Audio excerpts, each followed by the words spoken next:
매일 아침 개장을 함께 해주시는 최현주 전문가였습니다. 이렇게 보니까 또 조금 느낌이 색다르네요. 오늘 장을 어떻게 보는지, 그리고 또 이후에 아카데미도 예정이 돼 있고, 거기다가 거래량이 왜 중요한지, 거래가 많이 붙는 종목에서 매매를 해야지, 그래야지 수익 내기가 조금 더 수월하다, 이런 얘기도 해주고 계시는데, 아무래도 마지막 날이다 보니까 지금 4시 20분까지만 진행이 됩니다. 이 5분이라도 좀 최현주 전문가의 의견 궁금하시다 하시면은 증권통 들어가셔서 확인해 보실 수가 있습니다.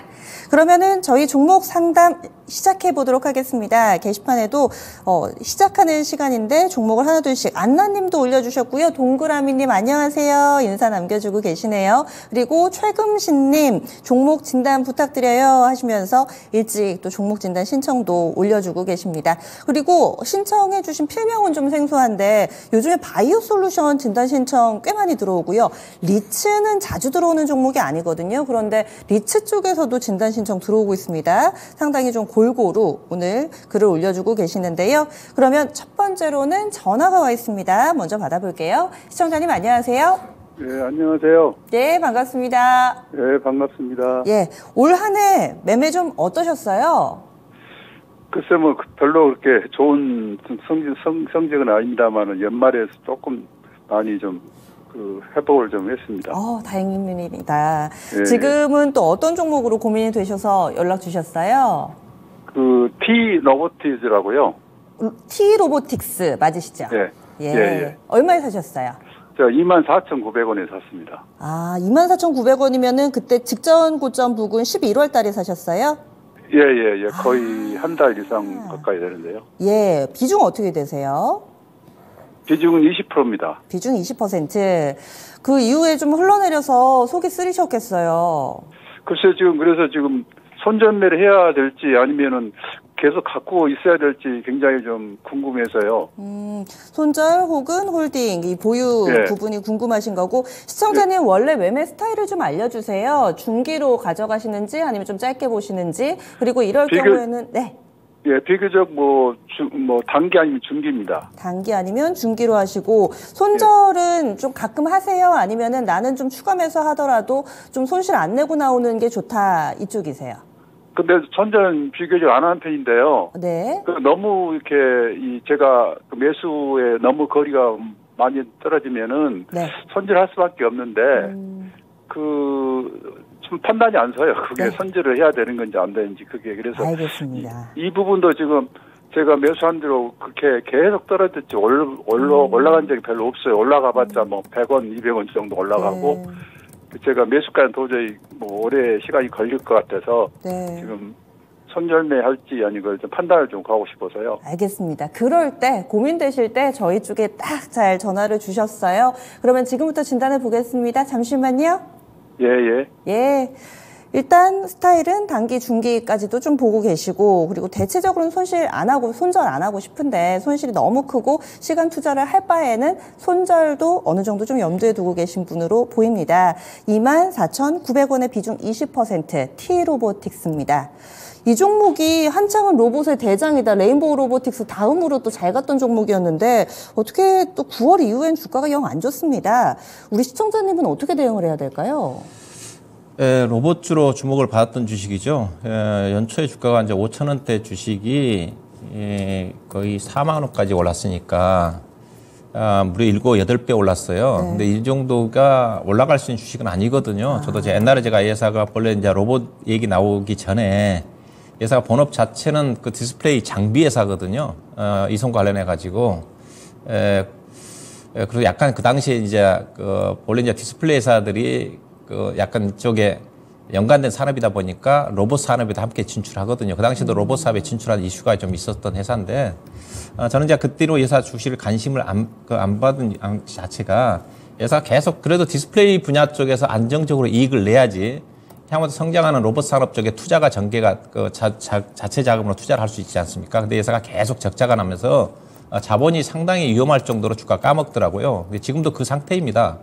회사가 이제 로봇으로 움직이는 것 자체가 앞서 디스플레이 이송 장비 회사 쪽인데, 회사가 이제 물류 로봇과 관련해가지고 SK 온 북미 시장 쪽에 투자와 관련해가지고, 즉 이 회사는 물류 자동화와 관련된 로봇 쪽의 비중이 많아요. 예사 현재 실질적으로 매출 비중을 보시게 되게 되면 거의 한 7, 80%가 디스플레이와 관련된 쪽이고, 그다음에 약간 이제 물류 자동화와 관련된 그쪽에 대한 매출이 좀 20, 30% 정도 좀 돼요. 그래서 아직은 예사가 디스플레이 장비 쪽에 대한 의존한 부분이 상당히 큰데 디스플레이 업황 자체가 안 좋으니까 이쪽에서 계속 돈을 까먹을 수밖에 없어요. 자, 왜 이 종목은 리스크 관리 해야 되느냐면, 자, 주가도 많이 올라왔지만은 일단 예사가 시가총액이 3,200억짜리고요. 자, 이거 보시겠습니다. 예사가 지금 3분기 말 기준으로 해가지고 자본이 얼마 남았어요? 100억 남았습니다. 100억밖에 안 남았어요. 시가총액 3,000억인데, 그 전에 예사가 연간 단위로 보시게 되게 되면 자본이 거의 한 300억대에서 계속 까먹고 있거든요. 까먹고 있어서, 올해, 제가 보기엔 4분기 때도, 4분기 때, 작년도 4분기 때 50억 적자가 났거든요. 그러면, 대체로 4, 50억 정도 적자 날 가능성이 크거든요. 대부분 기업들이 4분기 때, 그 부실 부분 자체를 많이 털어버리잖아요. 그걸 감안하면, 그러면 예사가 추정을 하면 자본이 50억밖에 안 남습니다. 그러면 예사가, 자본금이 얼마냐면 자본금이 82억이에요. 82억인데 추정을 해본다 한다면, 이건 제가 추정을 해보는 겁니다.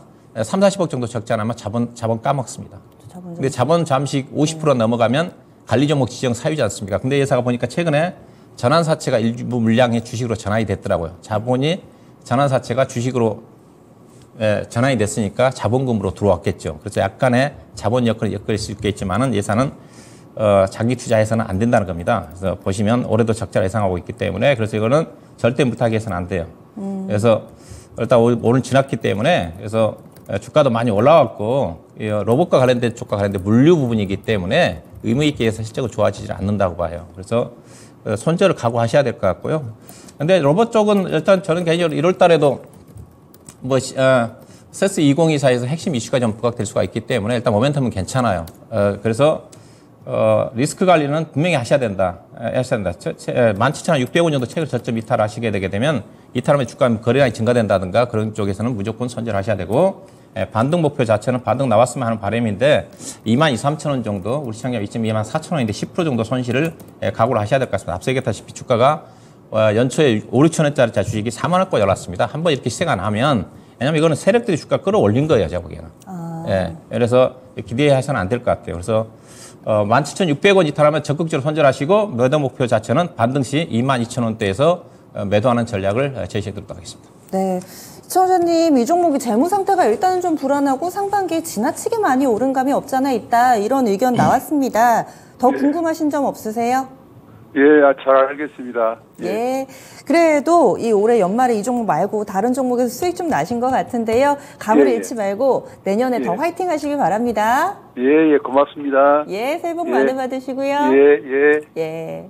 T로보틱스 살펴봤습니다. 안 본 사이에 주가가 많이 빠졌네요. 그런데 뒤늦게 조금은 접근하셔가지고 일단은 이번에는 조금 한 발 후퇴가 필요하지 않을까 의견 드렸습니다. 다음으로는 게시판 가보겠습니다. 유튜브 게시판 지금 종목 계속 올라오고 있고요. 역시 2차 전지는 또 빠지지가 않습니다. SKI 테크놀로지도 신청 나오고, 또 제약바이오 쪽 종목도 골고루 올라오고 있는데, 달버구님 안녕하세요 하시면서 인사도 남겨주시네요. 이번에 종목 하나 골라보겠습니다. 눈에 띄는 종목이 있는데요. 바로 안나님께서 올려주신 ABL 바이오입니다. 이분 21,000원에 사셨고요. 비중 15%다 해주셨는데, 운효영님 출연하시는 거 보고 그래서 때마침 운효영님한테 조언을 꼭 받고 싶다 해서 올려주신 것 같습니다.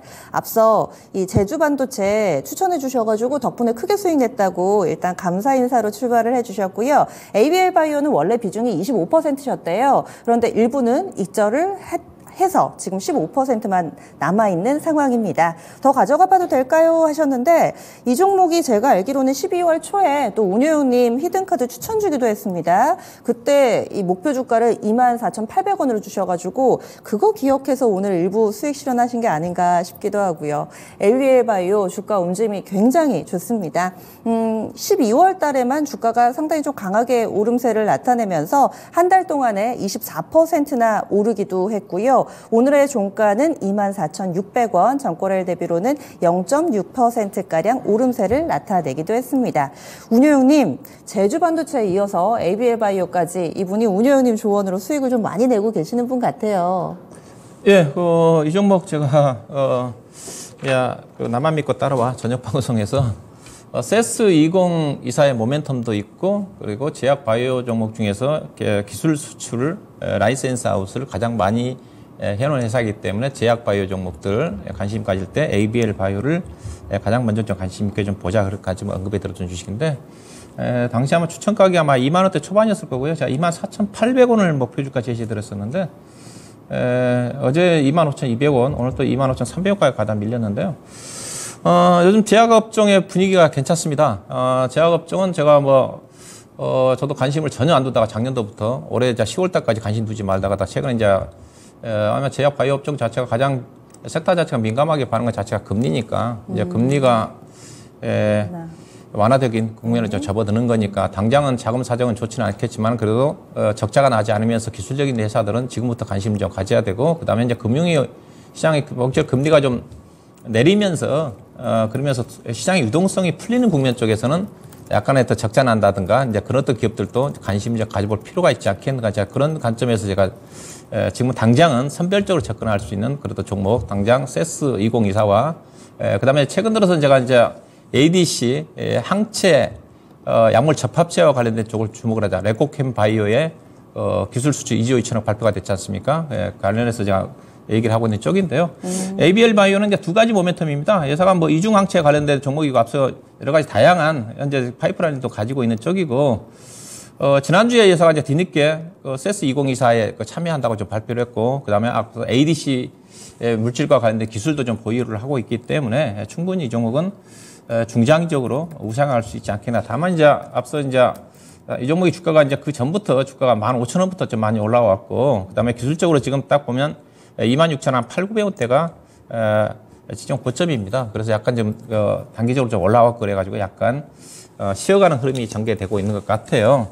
일단 이 종목은 추가적으로 28,000원 정도 언저리 정도까지 상승할 겁니다. 일단은 1월 달까지도 세스 2024 JP모 헬스케어 컨퍼런스가 1월 8일부터 12일까지인가 열릴 거예요. 그래서 1월 초에도 제약 바이오 업종이 관련 참여하는 기업들 중심으로 해서 모멘텀이 살아 있으니까 추가적으로 우상향하지 않겠는가. 일단은 목표 주가는 직전 26,800원 정도를 좀 보시면 될 거예요. 그렇기 때문에 추가 매수를 염두이신 분들은 아무래도 걸릴 수밖에 없는 거니까 오늘처럼 조정을 받을 때 24,000원 초반 정도에서 접근해야 될 것 같고 일단은 현재는 주가 당기적으로 많이 올라왔기 때문에 세공 이사 때 한번 팔고 그리고 난 다음에 이제는 제약 바이오 업종들이 내년도에 전망 자체가 나쁘지가 않으니까 그때서는 이제 차별적으로 지금은 세스 2024 관련된 재료가 반영됐으니까 내년도 1월 JP모건 헬스케어 컨퍼런스 열린 시점까지는 26,800원 정도를 목표 주가를 보고 접근하시면 될 것 같습니다.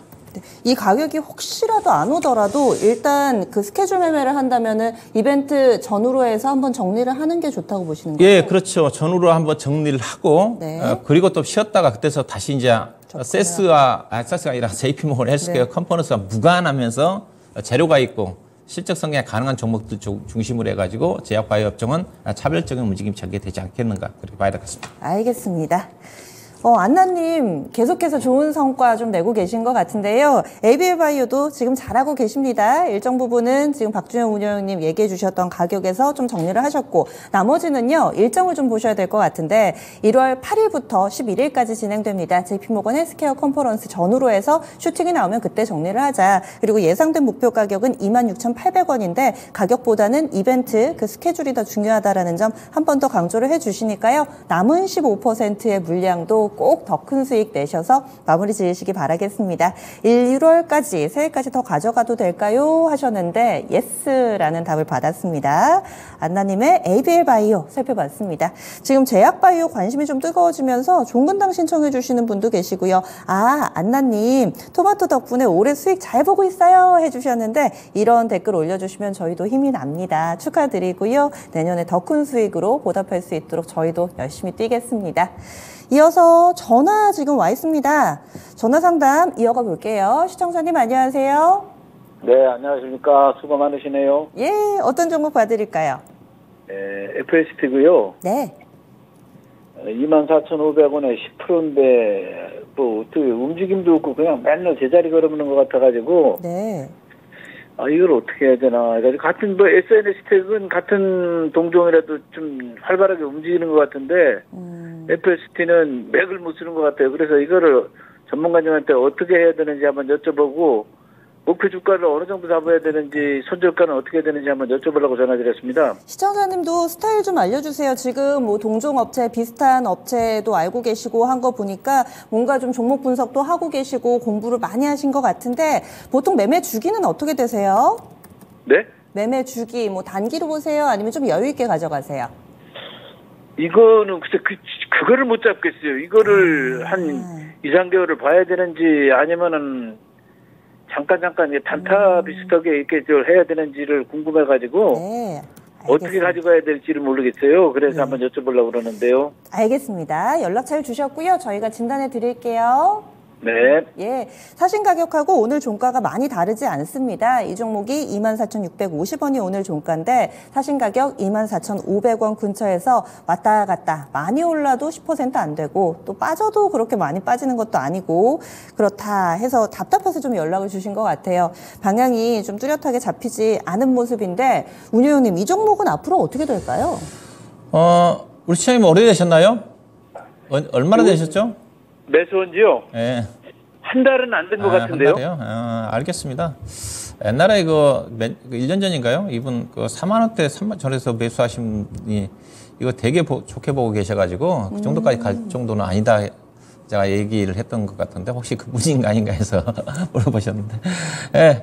일단은 예사가 우리 시장님 충분히 SNS 덱도 얘기를 한 것으로 봐서는 공부를 하신 것 같아요. 예사가 이제 EUV 공정 과정에서 꼭 필요한 펠콜 장비인가요? 그 다음 앞서 SNS 텍은 아마 거의 비쌀 거예요. 노광 장비 쪽에 들어가는 제로 쪽에 들어가는 회사니까. 즉, 이쪽에 그 모멘텀 자체는 결국 이제 삼성전자가 이제 비메모리 쪽에 시스템 반도체 쪽에 투자를 많이 진행을 하고 있지 않습니까? 그래서 지금 네덜란드에서 ASML에서 장비를 지금 도입을 적극적으로 도입하려고 최근에 이제 윤석열 대통령과 함께 네덜란드 ASML 방문해가지고 장비 좀 더 달라. 그런 아마 쪽으로 방문한 걸로 알고 있어요. 장비를 계속 들어와야지 펠리콜 장비라든가 SNS 관련된 재료들, 회사들이 주목을 좀 받겠죠. 근데 속도를 삼성전자 속도를 좀 내고 있는 쪽인데 아직은 삼성전자가 의미 있게 지금 시스템 반도체 쪽에서 성과가 좀 안 나온 것 같아요.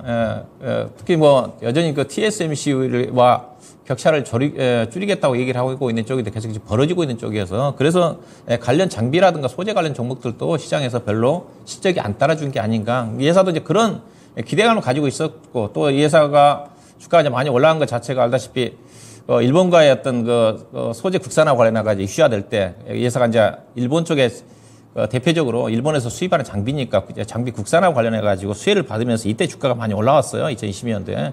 그 영향이 미리 올라와 있기 때문에 또 실제로 앞서 삼성전자가 이쪽에 투자를 하고 있지만은 아직은 투자 기대에 비해서는 관련 업종 자체에 어떤 성과가 안 나오니까 실적이 안 따라주니까 밸류 자체가 높거든요. 그래서 좀 쉬어가는 흐름이라 보시면 됩니다. 왜냐하면 예사가 지금 주가는 많이 올라왔는데 올해 현재 지금 예상되는 실적 자체가 좀 부진해요. 이거 주가가 못 갈 수밖에 없는 게 아까 우리 회사 지금 우리 고객님이 네. SNS 때하고 비교했잖아요. SNS 때는 실적 따라줍니다. SNS 때는 분기 단위로 아마 60억, 70억 정도 이익이 난 회사고 예산은 보면 1분기 때 20억 적자, 2분기 때 12억 영업이 흑자, 3분기 때 17억이잖아요. 그러면 가기가 쉽지가 않죠. 일단 기술력은 있다고 얘기를 하고 있는데 실적이 따라주지 않는 쪽이니까 그래서 주가가 더디게 진행될 수밖에 없습니다. 다만 차트 흐름 자체는 나쁘진 않거든요. 그래서 좀 앞으로도 계속 아마 행보할 것 같아요. 주가 의미 있게. 우리 시장님 그렇게 높게 사지는 않으셨네요. 현재 가격 정도 좀 되는데 좀 답답한 흐름이 전개될 것 같습니다. 의미 있게 실적이 찍혀야 되겠죠. 4분기 때라든가 내년도 1분기 때라든가 제가 최소한 주가 상승하기 위해서 분기단 영업이가 4, 50억 정도는 좀 찍혀야 되지 않겠나 생각되는데 현재 1분기, 2분기, 3분기로 봐서는 거의 가능성이 없어 보여요. 그러면 주가가 가기가 쉽지가 않죠. 왜냐하면 작년도 영업이익이 62억인데 현재 지금 3분기까지 영업이익이 8억밖에 안 되거든요. 8억밖에 안 되면 작년도보다 역성장이잖아요. 갈 수가 없습니다. 그리고 이거는 어떻게 하시면 되냐? 답답하다 생각하지 마시고 매도하세요. 왜 24,000원대는 지지가 될 것 같은데 6,000원 정도 넘어가게 되면 매도하셔가지고 다른 종목 쪽으로 교체하는 게 빠릅니다. 차트상으로 본다 한다 하더라도 지금 28,000원대가 계속 저항이거든요. 기본적 분석상으로 실적이 떨어지면 당연히 돌파를 할 건데 여기가 쉽지 않아 보여요. 그래서 일단 23,800원, 600원 정도 이탈을 하게 되면 또 손절해야 될 것 같고, 일단은 목표 주가가 28,000원 이상이니까 26,500원 넘어가게 되면 매도하셔가지고 교체하는 전략이 필요할 거고, 그리고 나중에 이 종목에 미련이 있으시면 실적이 찍힐 때, 앞서 분기 단위로 최소한 30, 40억 정도 영업이익이 찍힐 때, 그때 들어가도 늦지 않습니다. 네. 결국에는 두 종목의 차별화 포인트는 실적이었네요. FST는 실적이 조금은 뒷받침되지 못하니까 지금은 좀 반등 나올 때 정리를 하자, 이렇게 의견 드렸습니다. 시청자님 답이 좀 되셨어요?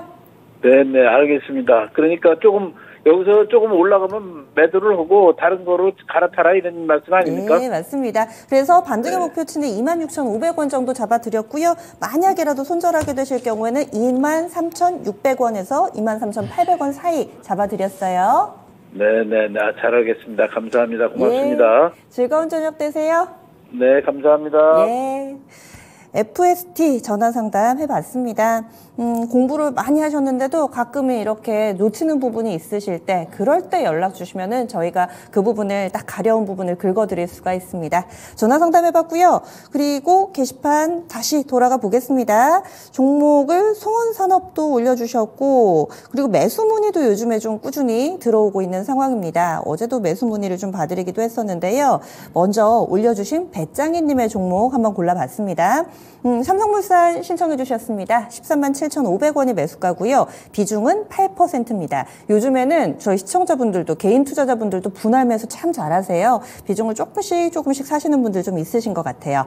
그래서 8% 정도의 비중, 조금씩 올라오는데 매수가까지 올 수 있을지, 아니면 손절해야 할까요? 하셨습니다. 500원 모자란 13만 원이 오늘 종가입니다. 반등하면서 어느 정도 원금 근처까지는 갔는데 약간 한 끗이 모자라다라는 느낌을 받는데요. 지금이라도 정리를 해야 될지, 아니면 조금 더 기다렸다가 원금 혹은 그 이상의 수익을 낼 수 있을지, 우려형님 의견은 어떠신가요? 삼성물산은 이게 투자 성향에 따라 다르겠죠. 단기적으로 매매하신 분들은 삼성물산 투자해서는 안 됩니다. 엄청 더디게 가거든요. 일단은 삼성물산은 실적으로 따지면 지금 역대급 실적이죠. 최대 실적이고요. 특히 삼성전자가 실적이 안 좋음에도 불구하고, 물론 삼성전자와 관련된 지분이 얼마 되지 않는 거니까 뭐 크지는 않지만은, 가장 크게 작용하고 있는 것 자체가 삼성 바이오로직스겠죠. 아무래도 지분이 적당히 많으니까. 근데 삼성 바이오로직스는 가치에 비해서 이익이 그렇게 증가되지 않는 쪽이니까. 근데 삼성물산은 이익 나고 있는 것 자체가 그래도 건설 사업 부분이니까, 건설 사업 부분에서는 아마 삼성물산이 지금 뭐 부동산 시장이 안 좋아서 좀 그렇지, 나중에 이제 부동산 시장이 좋아지면서 특히 이제 재건축 유지를 해가지고 서울 지역을 중심으로 해서 재건축 시장이, 분양 시장이 좋아진다는 삼성물산이 가장 뭐 주목을 좀 받지 않겠는가. 왜냐면 경쟁 회사인 GS건설 같은 경우는 문제를 발생을 했고, 또 HDD 현대산업개발이라든가 이미지가 안 좋거든요. 특히 재개발 같은 경우는 아무래도 이런 것들을 많이 따질 수밖에 없는 거니까, 삼성물산의 어떤 독보적인 매미안이라든가 그런 것들이 재건축 시장에 나타나지 않겠는가. 그래서 중장기적으로 조금 뭐 긍정적이라고 봐야 될 것 같습니다. 근데 그거는 괜찮나요? 태형건설 이번에 워크아웃 얘기 나오면서 건설주 전반으로 또 약간 투자심리 위축되지 않을까, 이런 우려도 있던데. 그렇죠. 건설주는 사서는 안 됩니다. 지금도 사서는 안 되는 거고요. 그러니까 업종으로 샀으면 한 대는 안 되는 건데, 근데 예전 같으면, 과거 같으면 건설업체 예전 태형건설에 오크아웃 들어가게 되면 전반적으로 건설회사 대형주까지 안 좋았거든요. 근데 네. 지금은 그렇지는 않습니다. 딱 그 회사 종목과 그다음에 중소형 건설사들은 안 좋죠. 대형 건설사들은 상대적으로 이제 반사이익을 받을 수밖에 없는 거고, 그래서 건설주는 지금 사서는 안 됩니다. 지금은 안 되는 거고요. 현대건설 갖고 계시면 제가 누차 얘기하고 있지만은, 앞서 이제 바이오 같은 경우도 금융 완화 쪽이 관심이지만, 앞서 제가 선별적으로 적자나는 기업들은 관심 가져서는 안 되는 거고, 건설회사도 앞서 얘기했다시피 중소형 건설회사들은 아직도 조심하셔야 되고요. 왜냐하면 금융시장, 금리 자체가 이제 완화적 기조로 바뀌고 있지만은 고금리로 인한 영향 자체는 끝나지 않았습니다. 특히 일부에서는 내년도 선거 끝나면 부실 부분을 많이 터뜨릴 거다, 그 얘기하고 있지 않습니까? 네네. PF라든가 그런 우려감이 있어요. 그런 국면이기 때문에 사더라도 건설주 현대건설이라든가 사더라도, 근데 당장 그 사서는 안 되죠. 수익 나기가 쉽지 않거든요. 사더라도 삼성물산이라든가 현대건설이라든가 대형 건설사 사야 되는 거지, 중소형 건설사들 사는 것 자체는 피해야 되겠죠. 그렇게 봐야 될 것 같고, 그래서 삼성물산, 그래서 제가 중장기적으로 보시라는 겁니다. 삼성물산은 더디게 갈 수밖에 없어요. 그래서 이거는 뭐 손절할 주식은 아니죠. 다만 단기적으로 정말로 이거는 단기적으로 매매하신 분들은 답답하게 진행이 될 수밖에 없어요. 그래서 완만하게 지수와 아마 비슷하게 갈 겁니다. 지수보다 오버슈팅이 나오기는 쉽지 않은 거고. 다만 지금 삼성전자가 좀 올라가고 있고 삼성 바이오로스도 거의 지금 몇 년 동안 움직임이 전개되지 않다가 약간 지금 오늘부터 움직임이 나오려고 하고 있지 않습니까? 그래서 모멘텀 자체는 괜찮아요. 그렇지만 목표 수익 자체는 짧을 수밖에 없어요.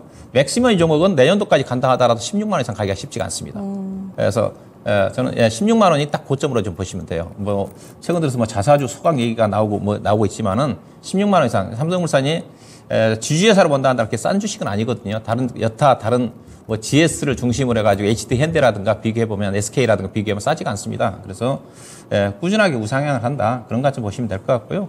일단은 뭐 중장기 목표 주가는 개인적으로 내년도 연말이라든가 대략 16만 원 정도 단기적으로 본다 한다면 13만 8천 원 내년도 1월 달에 본다 한다면 그 정도 상태가 삼성물산의 목표 주가니까 그래서 이들 종목들은 주가가 떨어질 때 사셔야지 올라갈 때 사게 되면 상당히 더디게 갈 수밖에 없다. 현재로 봐서는 12만 5천 원 정도가 저점이고 13만 8천 원 정도 사이에서 등락 구간이 한 달 정도 전후에서는 전개되지 않겠는가 그렇게 좀 말씀 좀 드려야 될 것 같습니다. 네. 이 시청자님 같은 경우는 매수하신 가격으로 계산해보면 못해도 2년 넘게 지금 보유를 하고 계신 거거든요. 일단은 장기 보유에 지금 현재 진행형인 상태인데 크게 좀 눈높이를 높게 가지시지 마시고 일정 부분 좀 원금 근처에서 혹은 그 약수익 정도에서 정리를 하자. 이렇게 해서 삼성물산 의견 드렸습니다. 배짱이님의 종목 알아봤습니다. 이어서 종목 더 골라보겠습니다. 지금 전화 주셔도 됩니다. 02325-8200번 열려 있고요. 그리고 또 올려주신 분 가운데서 제약바이오 하나 좀 살펴보도록 하겠습니다. 올려주신 분 푸른 소나무님이시고요. 종목은 종근당입니다. 128,638원에 비중 10%입니다. 지금 빠지고 있는데 바이오가 좋다 하는데 빠지니 불안합니다. 어떻게 하면 좋을까요? 해주셨어요. 그래서 제가 지금 주가를 봤는데요. 어디서 지금 빠지고 있다고 봐야 될지 매수하신 가격을 보니까 아마 뭐 어제 오늘 이때 사셨는지 오늘 마이너스여서 불안하다고 하시는 건지 오늘 사실 많이 밀리진 않았거든요. 이렇게 꾸준히 오르는 종목 단기로 보셔서 불안하신 건지 지금 보고 계시다면 푸른 소나무님 이야기를 좀 해주셔야 될 것 같습니다. 지금 차트를 저도 보고 있는데 어디에서 불안함을 느끼신 건지 예, 일단 아주 약간의 좀 수익 구간 있으시거든요. 어떻게 또 대응 전략 세우면 좋을지 운영님 알려주세요. 네, 불안한 것 자체는 주가가 좀 많이 올라왔으니까 오늘 음봉이 좀 떨어지고 그래서 그런 걸 느끼는 것 같습니다. 뭐 불안할 주식은 아니죠. 제약업종 같은 경우 변동성이 크지는 않는 거고 종구당이 차트를 보시게 되면 주가가 많이 떴습니다. 물론 최근 들어 제약종 올라오고 있지만 보시면 올해 연초에 주가 자체가 7만 원대 주식이었는데 7만 원인데 지금 거의 13만 원이니까 거의 100% 올랐어요. 100% 올란 이유 자체가 예산은 실적주로 간 겁니다. 영업이익이 올해 아마 작년도 1,000억대에서 올해 한 2,300억 정도를 예상을 하고 있죠. 급증을 좀 하고 있으니까. 근데 올해 제가 실적이 어디서 좋아진지 모르겠지만 내년도 실적 전망은 또 반대예요. 거의 올해 2,300억이 내년도는 영업이 다 1,000억대 정도로 감소할 거는 전망이니까 그래서 올해 실적으로 보면 밸류를 본다 한다면 제약업 PR이 지금 8.7배밖에 안 되는 수준이기 때문에 엄청 싸죠. 특히 이제 예산은 중견 제약사 기준으로 본다 한다면 PR 단위로 14배 정도까지 가야 되기 때문에 근데 회사가 지금 내년도 실적은 좀 하향 조정이 좀 돼가지고 내년도는 지금 올해 영업이익이 2,300억인데 시작이 내년도 1,160억 정도. 그러니까 올해 아마 이익이 증가된 것 자체가 일회성 영업이 반영이 된 것 같아요. 작년도 1,100억대에서 올해 2,300억인데 그다음에 내년도에 1,160억, 그다음에 내후년도에 2025년도 1,200억이니까 크게 제약회사들에게 이익이 한 해 사이에 100% 증가하기가 쉽지 않거든요. 다른 제가 체크를 못했는데 다른 부분에 대한 일회성 영업이익이 좀 반영된 부분이 있는 것 같습니다. 예. 그래서 올해 실적 무시를 하셔야 돼요. 그럼 내년도와 내후년도 실적 가지고 밸류를 계산해 보면 PR 단위로 지금 20배 되는 수준이거든요. 그러면 이거는 매도하셔가지고 다른 종목 쪽으로 교체하는 게 좀 빠를 것 같습니다. 주가 많이 올라왔거든요. 그래서 실적과 관련된 부분이 반영이 좀 됐는데 주가 가더라도 상당히 더디게 갈 것 같아요. 그다음 우리 시청자님이 앞서 얘기했다시피 별로 주가가 떨어지지 않는데 되게 불안하게 생각하고 계시잖아요. 네. 그럼 이건 팔아야 됩니다. 그렇죠. 예. 안정성이 있어야 되는 건데 조금만 흘러내리면 불안해가지고 결국은 전문가 말도 무시하고 손절매하게 돼 있습니다. 싸게 팔게 돼 있어요. 그러면 이걸 팔아야죠. 주가도 많이 올라가고 팔아셔가지고 다른 종목적으로 새롭게 시작하고 있는 종목적으로 교체하는 게 빠를 것 같습니다. 128,600원이니까 여기서 사서 수익 내기가 좀 쉽지가 않죠. 그래서 일단은 최근에 13만 6천 원 정도 언저리니까 13만 2, 3천 원 정도 있으면 매도하셔가지고 네. 다른 쪽에서 편안하게 매매하는 게 좀 필요하지 않겠는가 그래야 될 것 같습니다. 지금 그 사이에 유튜브 게시판에 푸른 소나무님 본인 등판 해주셨어요. 한 달 전에 매매했습니다. 네. 이렇게 글을 남겨주셨는데 조금 전에 차트 나왔는데 그때 아마 라이센스 아웃 소식 나오면서 이렇게 뾰족 튀어나온 구간이 있는데 그때 사셨나 봐요. 그래서 한 달이 지난 시점에서 원금 근처 혹은 약간 좀 넘어가니까 그러면 운영님 말씀은 지금 시점에서는 좀 나오는 게 좋다? 네, 그렇죠. 한 달 동안 있는 주가 못 올라가지 않습니까? 주가도 많이 올라갔고 앞서 100% 올라갔고. 그럼 새롭게 시작한 종목들이 이 종목은 제가 보면 올라가더라도 10%고요. 빠지면 10%입니다. 그러면 이런 주식은 팔고 나오는 게 편하죠, 있어요. 네. 시간 투자를 좀 하셨는데 그래도 좀 활발하게 움직이는 종목으로 교체 매매하시는 게 어떨까? 지금 뭐 약간의 수익 구간 놓여 있으시니까요. 정리 의견 드렸습니다. 종근당 알아봤습니다. 저희 한 종목 정도 더 봐드릴 수 있을 것 같아요. 아, 배짱이님 보고 계셨네요. 저희 진단해 드렸는데 감사합니다. 새해 복 많이 받으세요. 이렇게 해서 또 덕담을 남겨주셨네요. 그리고 종목을 그러면 하나 더 보겠습니다. 송원산업 손경희님께서 올려주신 종목인데 근래 시장 괜찮은 분위기죠. 그럼에도 불구하고 송원산업이 한 주 동안 주가가 꽤 많이 빠졌습니다. 2만 원에 사셨고요. 비중 10%다 해주셨는데 송원산업은 오늘도 약세 흐름을 보이면서 한 6% 정도 깊게 빠졌습니다. 아마 걱정을 많이 하고 계실 것 같아요. 뉴스를 보니까 매각을 한다고 했다가 지금 매각 철회 이야기가 나오면서 갑작스럽게 주가 변동성이 커져 있는 상황입니다. 투자자 입장에서는 이러면 당황스러울 수밖에 없거든요. 어떻게 해야 될까요, 운영님? 이제 송원산업은 산화 방지제 만드는 회사지 않습니까? 이제 석유화학의 폴리에틸렌이라든가 폴리프로필이라든가 이쪽에 들어가는 안정제 역할을 하는 쪽입니다. 그래서 석유화학 산업의 이쪽에 가동률이 상승을 하게 되면 그만큼 이제 산화 방지에 이제 수요가 증가되면서 실적이 좋아지는 쪽인데 글로벌 시장의 1위가 바스프라는 회사가 그 시장 점유율 50% 차지하고 예상가 아마 20몇 % 정도 차지하고 있으니까 거의 과점 상태예요. 그렇기 때문에 전반적으로 석유화학업황이 안 좋다 한다 하더라도 예상 실적 자체가 상당히 안정성이 있습니다. 롯데케미칼이나 대한유화 같은 경우는 작년도라든가 올해도 거의 적자 수준이지 않습니까? 근데 예산은 거의 실적 자체가 약간 영향을 받지만은 그래도 무난하게 실적은 좋아요. 실적은 올해도 보면 영업이익이 840억이지 않습니까? 당기순이 480억 정도.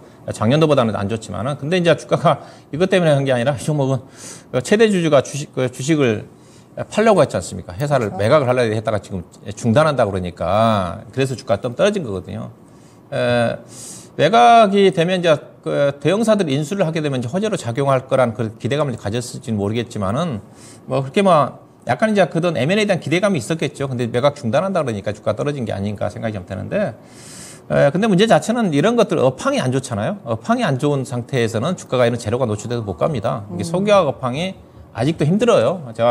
올해도 제가 대한유화라든가 롯데케미칼 사서는 안 된다고 얘기하고 있는 쪽인데 지금도 석유화학 업황이 좋아지기 위해서는 저는 내년도 최소한 중국 경기 3월 정도 가서 중국의 양해라든가 쪽에서 적극적인 경기 부양책이 나와야지 갈 수가 있는 쪽이거든요. 철강업종 같은 경우도 철강은 지금 포스코 홀딩스 같은 경우는 뭐 철강보다는 지금 2차 전지로 가는 거니까 그렇죠. 다른 쪽 안 좋거든요. 그보다 더 안 좋은 것 자체는 석유화학 업황입니다. 석유화학 업황 자체는 중국 경기가 폭발적으로 급속히 성장하지 않는 한 업황 자체가 정말 공급 과잉이에요. 가격이 롯데케미칼이나 대한유화 갖고 계신 분들 여전히 보수적인 관점 접근하셔야 되는 거고 그다음에 송원산업 같은 게 결국은 롯데케미칼이나 대한유화가 주가가 가야지 이 종목도 긍정적으로 반응할 것 같지 않습니까? 그래서 그때까지 주가 올라가기 힘들어요. 그래서 이 종목은 일단 좀 매도하셔가지고 교체를 하시든지 그렇지 않으면 상당 기간 주가 하락은 없어요. 오늘 주가 떨어진 것 자체가 악재로 작용하지 않습니다. 뭐 밀어서 팔 필요는 없어요. 오늘 악재 매각 중단 때문에 주가 떨어졌으니까 차트로 본다 하더라도 15,800원대 저점이고 밸류로 따지면 시가총액 3,900억인데 앞서 얘기했듯이 올해 영업이익 845억에 석유화학업황이 최악임에도 불구하고 485억 단위순이익이거든요. PR 단위로 오늘 주가 떨어져서 지금 8배 정도 되는 수준이기 주가는 떨어지진 않습니다. 다만 주가가 올라가기 쉽지 않아요. 반등 목표 자체가 교체 안 하시면 저는 가져간 길게 보는 건 문제가 없다고 보고 있는 쪽인데 답답하다 생각하시면 일단 18,000원 정도 어제 오늘 좀 빠졌던 가격 정도는 아마 다 1월 한 중순 정도 가면 이 정도까지는 올라올 것 같아요. 18,000원 정도까지는.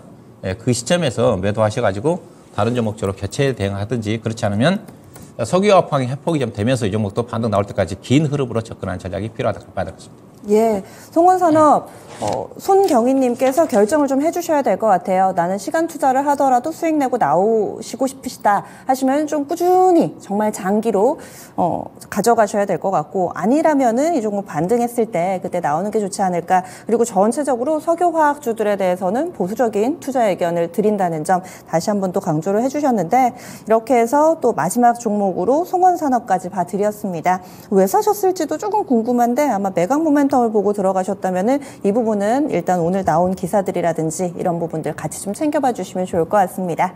마지막 종목까지 알아봤고요. 남들 다 이렇게 놀 때 같이 놀면 더 좋은 성과를 낼 수가 없습니다. 미리 준비하셔야 되죠. 그래서 저희가 도와드리겠습니다. 내년도 이제 접어들게 되는데요. 과연 어떻게 포커스를 맞춰서 대응 전략을 세워야 될지, 시작하자마자 막 이벤트들 몰아닥치면 정신 없잖아요. 어떻게 전략을 세워야 될까요, 운영장님? 예, 일단 오늘 마감 유종의 미를 그래도 잘 거뒀습니다. 올해 안 좋지만은. 오늘 주가가 올라간 이유 자체가 대체로 앞서 얘기했다시피 배당락 이후에는 시장이 안 좋았다고 그랬지 않습니까? 프로그램 매도 물량이 나오고. 근데 주가가 강하게, 특히 외국인 투자가들이 오늘 현물 시장에서 매수했다는 자체는 내년도 시장에 대한 긍정적 기대감들이 반영이 좀 되고 있는 거거든요. 그래서 대체적으로 그런 기대감 자체가 내년도 1월 달도 전개가 된다. 이렇게 좀 보시면 될 것 같습니다. 연초 시장 자체는 그 해에 이제 긍정 기대감이 좀 반영이 좀 되는 거니까. 그래서 오늘 또 외국인 투자가들이 계절적으로 본다는 배당락 위에 매도가 나와야 되고 매수가 들어오고 있다. 그렇게 좀 보셔야 될 것 같고요. 다만 오늘도 이제 코스피 시장이 의외 급등이 나온 것 자체가 약간 이제 의외라고 그랬지 않습니까? 원래 이제 올해 배당락 이후에는 프로그램 매도 물량이 급격히 출하가 좀 되는데, 올해는 이제 배당 제도가 이제 개선이 좀 돼가지고 일부 시중은행을 중심으로 해가지고 배당금이 내년도 3월달 정도 전후 결정이 좀 되는 거니까 상대적으로 이제 그런 어떤 부분에 대한 부분도 있지만은 지금 이제 봐야 되는 것 자체가 코스피 시장의 대형주 같은 경우는 제가 저 표를 보여주시면 수급에 대한 계절성은 여전히 끝나지 않았다. 어제 오늘 프로그램 매도 물량이 나와야 되는데 안 나온다. 보시면 이게 차트가 보면 제가 차익거래, 비차익거래 차트를 보고 계신데 빨간 게 차익과 비차익의 합계거든요. 합계 잔고가 10조 원입니다. 본래 어제 오늘 매도가 나와야 되는데 오히려 매수가 들어왔다고 했지 않습니까? 오늘 또 프로그램 매수 차익 잔고가 1조 원이 증가됐어요. 어제도 본래 AU 같으면 어제부터 매도 물량이 쏟아져야 되는데. 근데 프로그램이 지금 2달째 계속 매수가 예, 들어오고 그렇죠. 있는 거네요. 10조 원입니다. 이거는 부메랑이라고 해요. 결국은 이 물량은 이제 내년도 3월물이니까 3월 이전에는 나올 수밖에 없습니다. 그런데 뭘 봐야 되냐? 이게 선물 프로그램 매수가 들어온 것 자체가 본래 배당락 이후에는 선물 베이시스가 떨어져야 되거든요. 선물 베이시스가 지금 장중에 3.78 정도까지 올라갔는데 무려 4.7로 끝났어요. 선물과 현물 간의 베이시스 차이가 4.7, 제가 역대급 이 정도 본 적이 없어요. 벌어진 것 자체가. 이게 선물이 고평가라는 거죠. 네. 선물이 고평가라는 것 자체는 뭐겠습니까? 어떻게 보면 선물은 미래를 반영하는 거니까 선물이 앞서간다는 자체는 3월달까지 시장은 강세다. 그런 의미로 해석할 수가 있는 거죠. 네. 대신 이제 베이시스 차는 3월 둘째 주 목요일 날 갈 때까지는 계속 줄어들 수밖에 없어요. 줄어들면서 이제 프로그램 매도 물량이 오늘 1조 원 들어왔는데 매도 물량이 출회될 수밖에 없어요. 이거는 거의 대체적으로 어제 오늘 안 나왔는데 1월 달은 나옵니다. 왜냐하면 베이시스가 이렇게 벌어진 적이 없거든요. 그러면 롤오버 가능성은 롤오버 가능성도 있긴 있겠지만 매수 차익거래가 10조입니다. 일정 최소한 3, 4조 원 정도는 나옵니다. 네. 나온다 보시면 돼요. 그래서 역대급의 매수 차익, 선물 베이스 차이가 벌어져 있는데 줄어들면 연초 이후부터는 대형주 중심의 프로그램 매도 물량도 나올 수가 있기 때문에 선물 베이시스 차이를 내년도부터는 보고 접근을 해야 된다. 특히 대형주 매매하신 분들은. 그러면 편안하게 매매할 수 있는 건 어떤 쪽이냐? 코스닥 아무래도 1월달 시장 자체는 이슈 모멘텀 중심의 장세입니다. 실적도 전망하기가 쉽지 않는 부분이기 때문에 이슈라는 것 자체는 결국은 중성 종목들 같은 경우는 이게 프로그램 매도 물량을 볼 필요 없는 거니까 상대적으로. 그래서 관련 쪽이 어떤 쪽이냐? 일단은 코스피로 따지면 자동차 쪽도 아무래도 매수 차익 잔고 자체가 워낙 많은 수준이기 때문에 현대차, 기아차보다는 부품 종목들이 유리하다고 좀 봐야 될 것 같고, 그 다음에 반도체는 여전히 내년도 시장에 관심이니까, 그 다음에 2차전지는 선별적으로 접근하셔야 될 것 같고, 그 다음에 제약바이오, 자율주행, 로봇, 메타버스. 이게 이제 연초에 항상 연례적으로 행사가 되는 CES 2024라든가 JP모건 헬스케어 컨퍼런스와 관련된 이슈가 있기 때문에 이들 종목 중심의 1월달 시장, 1월 효과 자체가 본래 중소형 종목 중심의 장이지 않습니까? 그쵸. 여기에 집중할 필요가 있지 않겠는가?